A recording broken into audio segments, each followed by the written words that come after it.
Good morning students. आज का आपका टॉपिक है द्विघात समीकरण का मानक रूप। अब द्विघात समीकरण का मानक रूप क्या होता है, मैंने आपको बताया कि द्विघात समीकरण किस तरह की होती है।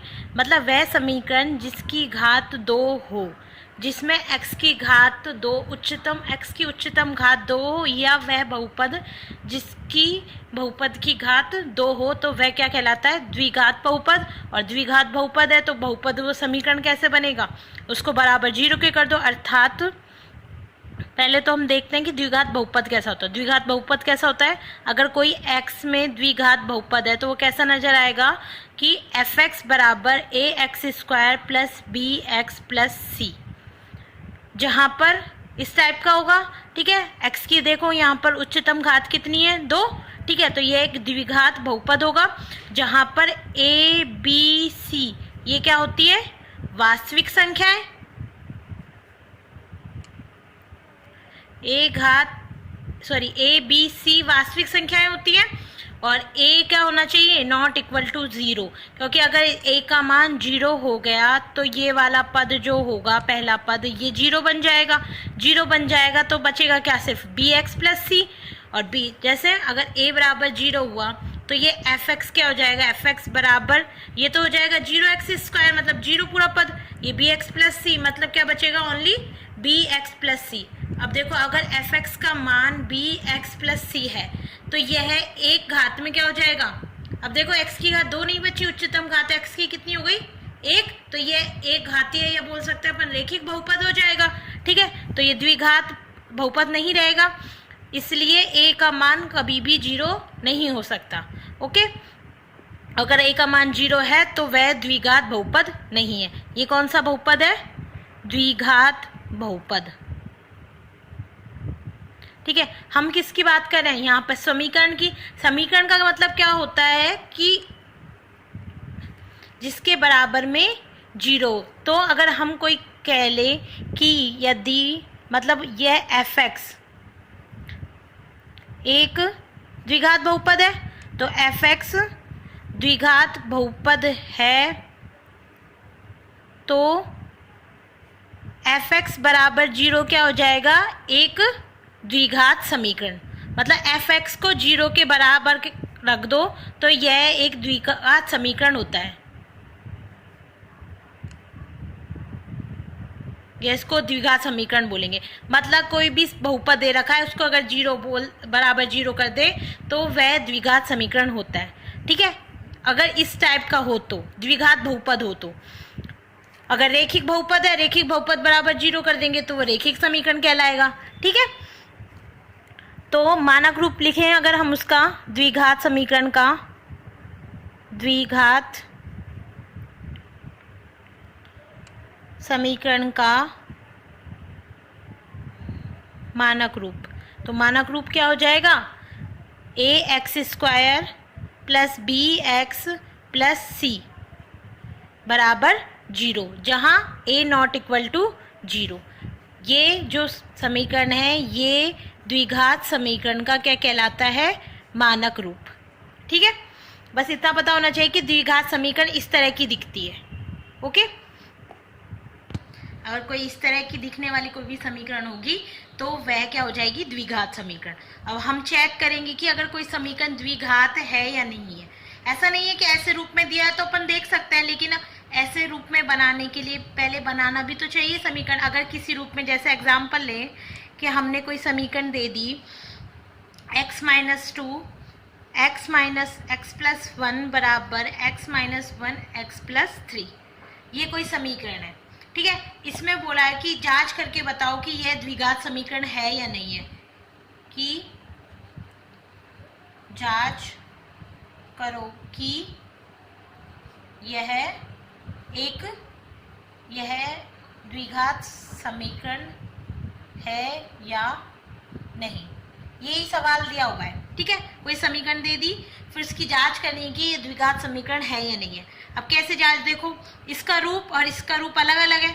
ये तो x² है, अभी इसमें हमें पता नहीं है कि, तो हम सबसे पहले अगर दोनों तरफ बराबर की दिया हो तो क्या करेंगे, सबसे पहले लेंगे बाया पक्ष। इसको क्या बोलते हैं, बाई तरफ है तो बाया पक्ष, और ये दाया पक्ष, ये होता है बाया पक्ष ये हो गया दायां पक्ष। तो सबसे पहले क्या लेंगे हम, कोई भी जैसे समीकरण को सिर्फ सिद्ध करते हैं तब भी तो ये करते हैं कि पहले बायां पक्ष उठाया, फिर दायां पक्ष उठाया, फिर दोनों को बराबर कर दिया। ऐसे करके पहले सबसे पहले हम लेंगे बायां पक्ष। पहले बायां पक्ष क्या है हमारे पास, x माइनस 2 और x प्लस 1। पहले इसको हल कर लेंगे, इसको सरल रूप में बना लेंगे। ठीक है, सरल रूप में बनाने के लिए क्या करेंगे, दोनों समीकरण को गुणा करो। x को x से गुणा किया तो एक्स स्क्वायर माइनस का 2x, x को इससे माइनस 2 से क्या माइनस 2x, फिर एक को करेंगे x माइनस 2 से, या इसको ऐसे भी लिख लो कि x को किया सबसे पहले,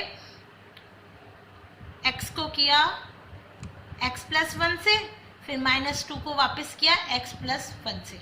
ठीक है, अब x को ऐसे करेंगे तो एक्स स्क्वायर फिर प्लस का x, ठीक है, फिर माइनस का 2x और माइनस का 2।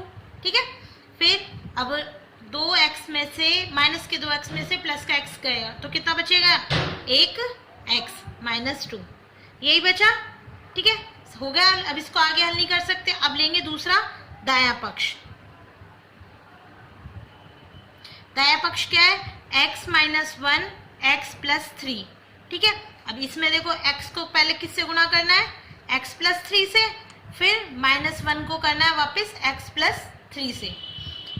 x को x से गुणा किया तो x स्क्वायर, प्लस का x को 3 से गिरा तो 3x, माइनस का x और माइनस का 3, माइनस 1 को x से गुणा किया और माइनस 1 को 3 से गुणा किया, फिर x स्क्वायर प्लस 3x में से एक x गया तो प्लस का 2x माइनस का 3, ये आ गया बायां पक्ष आ गया और दायां पक्ष। अब ये दोनों बराबर है तो दोनों पक्षों को बराबर करने पर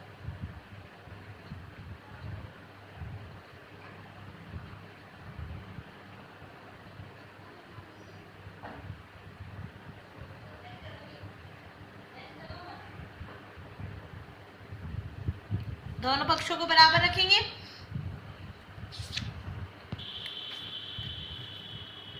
बायां पक्ष बराबर दायां पक्ष।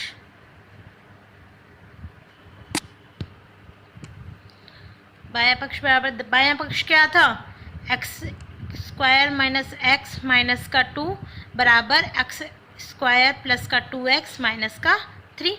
हो गए दोनों पक्ष बराबर। अब देखो यहाँ भी x की टर्म है, यहाँ भी x की टर्म है, पक्षांतरण कर लूँ, एक एक रूप में ले आऊँ, अगर प्लस है तो जुड़ जाएगी, माइनस है तो घटा लेंगे।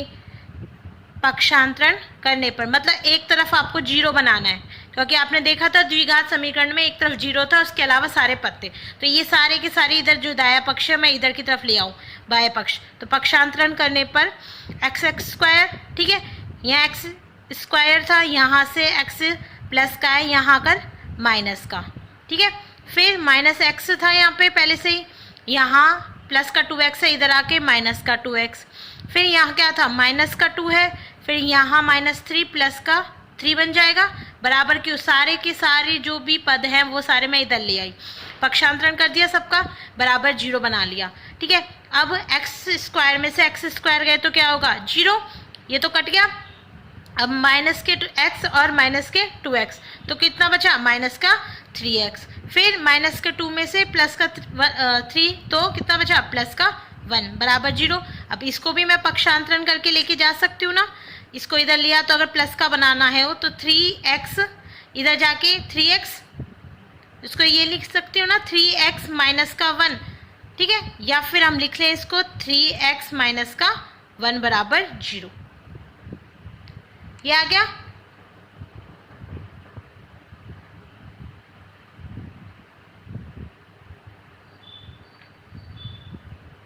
अब देखो इस समीकरण में x की घात, ये अब इसको चेक करो, जो लास्ट में बराबर जीरो से पहले जो समीकरण आएगा पूरा हल कर लिया, उसके बाद इस समीकरण में देखो कि इसमें x की घात कितनी है। x की घात अगर 2 हो तो वह एक द्विघात समीकरण हो जाएगा, और x की घात 2 नहीं है तो वह एक द्विघात समीकरण नहीं होगा। अब देखो इसमें x की पावर कितनी है, उच्चतम घात कितनी है 1, तो यह द्विघात समीकरण नहीं है।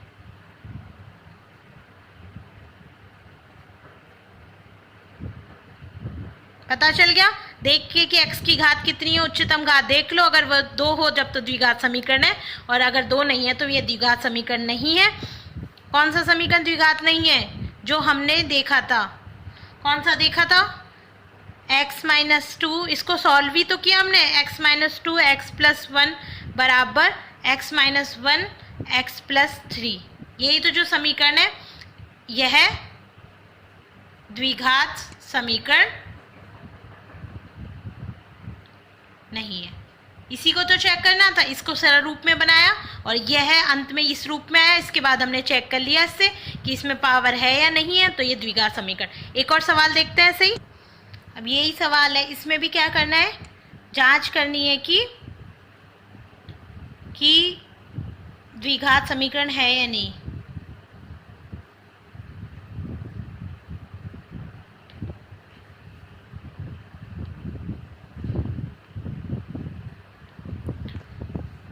कैसे करोगे? सबसे पहले बायां पक्ष और दायां पक्ष सॉल्व कर लो। अब देखो दायां पक्ष तो पूरा पूरा सॉल्व है, इसको करने की जरूरत नहीं है। अगर हम बायां पक्ष को कर ले सिर्फ और उसको बराबर रख दें तो बायां पक्ष तो कितना है, x plus 1 plus x square.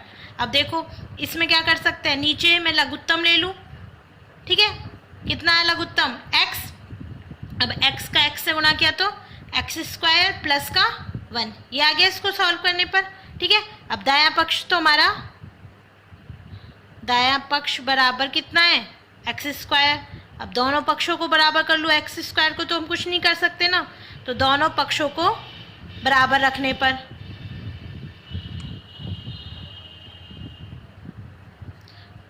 अब बराबर रखूंगी तो x square plus 1 upon x बराबर कितना आ जाएगा, एक्स स्क्वायर। रख दिया। फिर इसको सॉल्व करो। कैसे सॉल्व करते हैं, वज्र गुणन विधि, इसका ऊपर वाली गुना का इसका, इससे क्योंकि हमें 0 बनाना है तो पहले तो भिन्न को हल करो।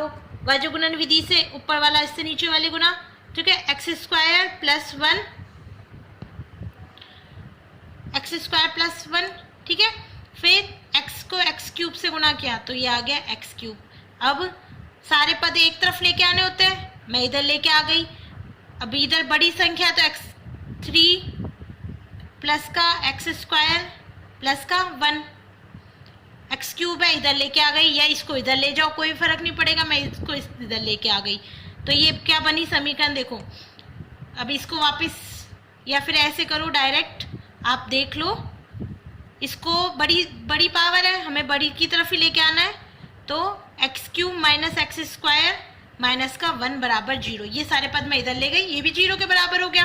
अब देखो ये बहुपद बना, ये एक समीकरण बना। अब समीकरण में देखिए x की उच्चतम घात कितनी है, 2 3 है x की उच्चतम घात, तो यह एक बहुपद हो सकता है, समीकरण हो सकता है या नहीं हो सकता, द्विघात समीकरण नहीं हो सकता। अतः x प्लस 1 अपॉन एक्स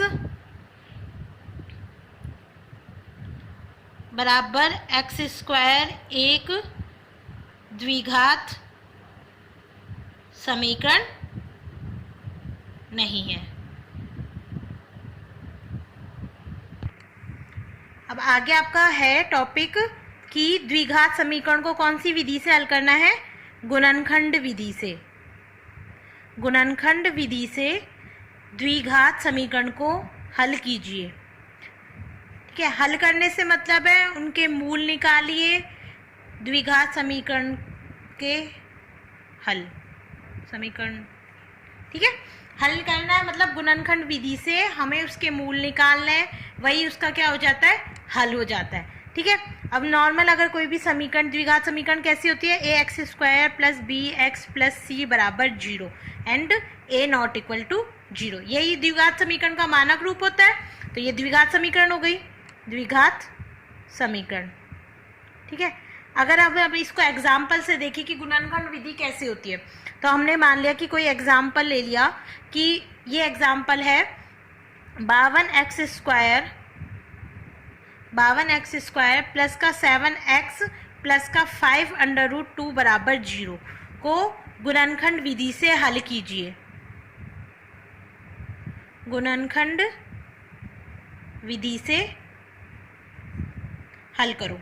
अगर अब गुणनखंड विधि से हल करना है तो क्या करेंगे, पहले समीकरण है क्योंकि बराबर 0 और देखो x की घात 2 है तो ये द्विघात समीकरण तो है ही, है ना। फिर द्विघात समीकरण का गुणनखंड करेंगे तो सबसे पहले समीकरण कौन सा दिया है कि दिया गया समीकरण, एग्जाम में इसी तरह से करके आना है कि दिया गया समीकरण 52x² प्लस 7x प्लस का 5√2 बराबर 0।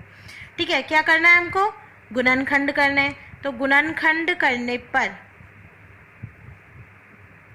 अब देखो गुणनखंड कैसे करते हैं, मतलब हमें इस तरह की जब भी समीकरण दे हो तो उसके गुणनखंड करने के लिए जो पहला पद होगा और ये जो तीसरा पद होगा इन दोनों का गुणा करके देखो। पहले तो करना क्या होगा कि इन दोनों पद को गुणा कर लो पहले, 52x² गुणा 5√2 मतलब x² वाला और अचर वाला दोनों को गुणा करके देखो कि क्या आ रहा है। 10 पहले 52 को 5 से कर लिया, 52 इंटू 5, 5 दूनी 10, 0, 25 1 26, कितना आया 260 आ गया। अब 260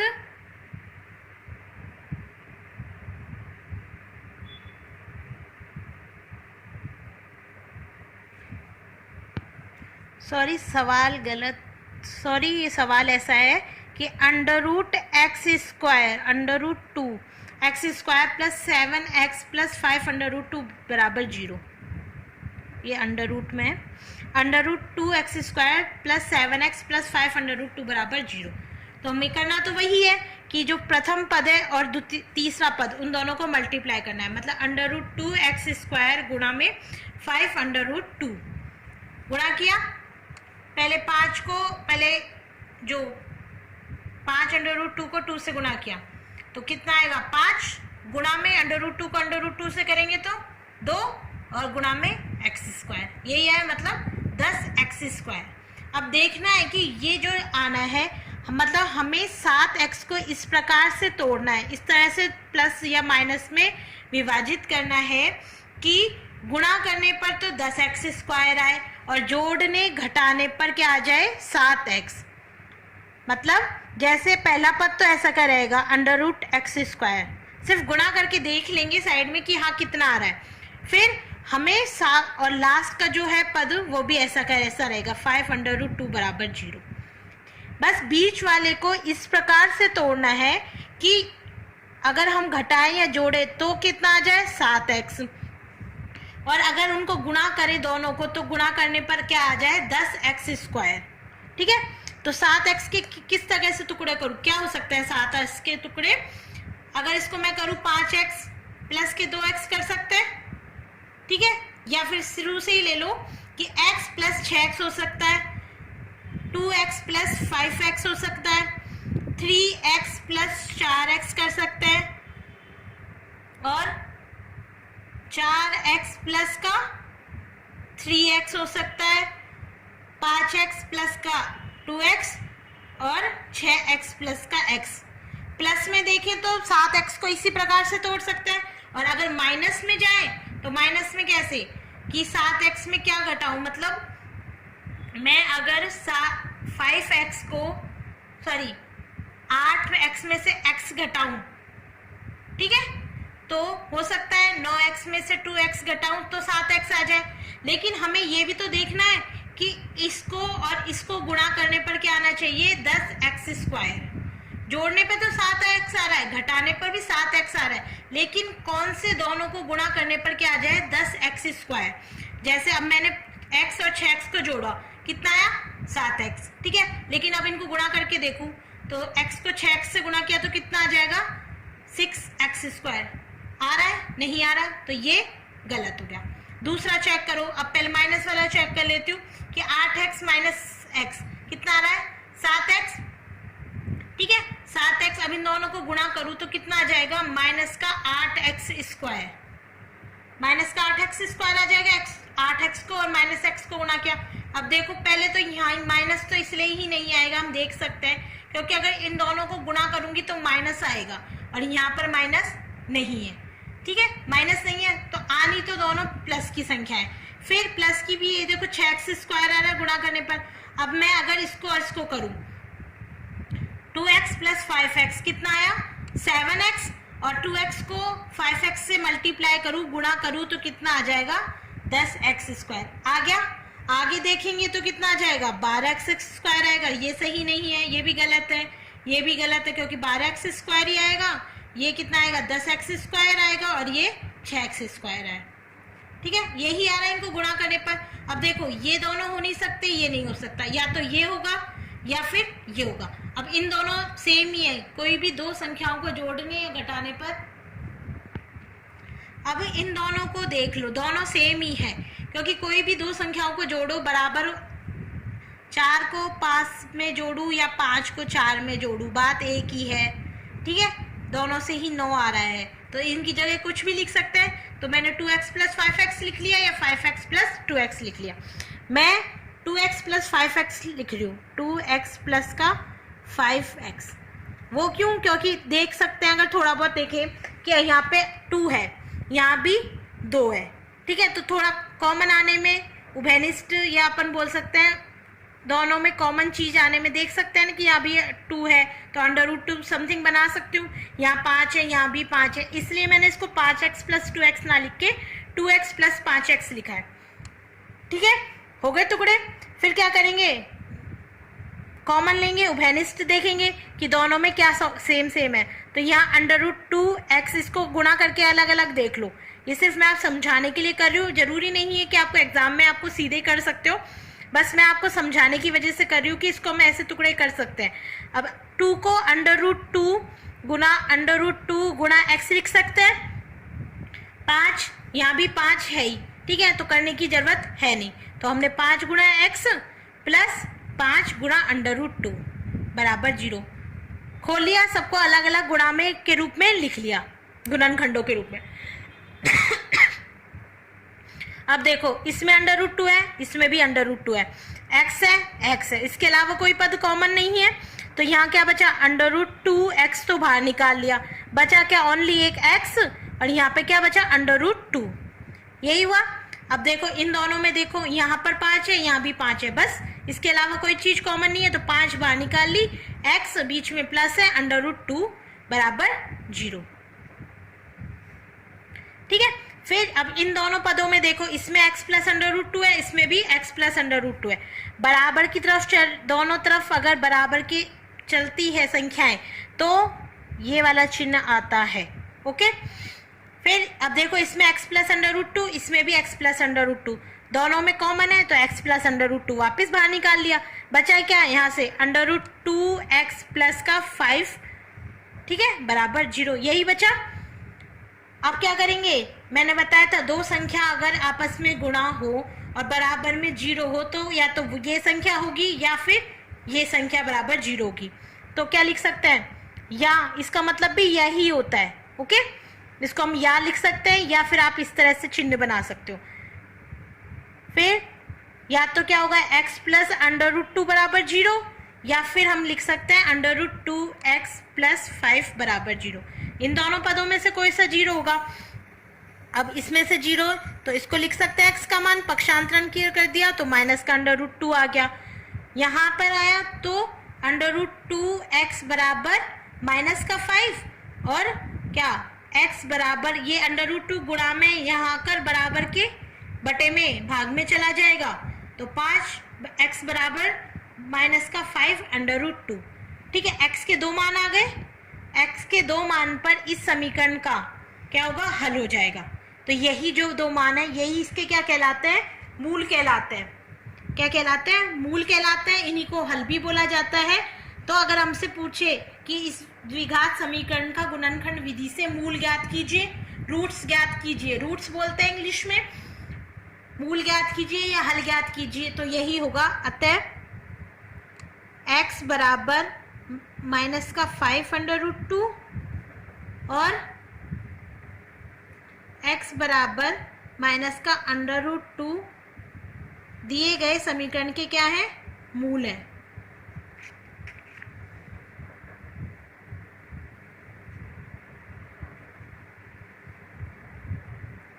अभिष्ट मूल या बोलते हैं इंग्लिश में रूट्स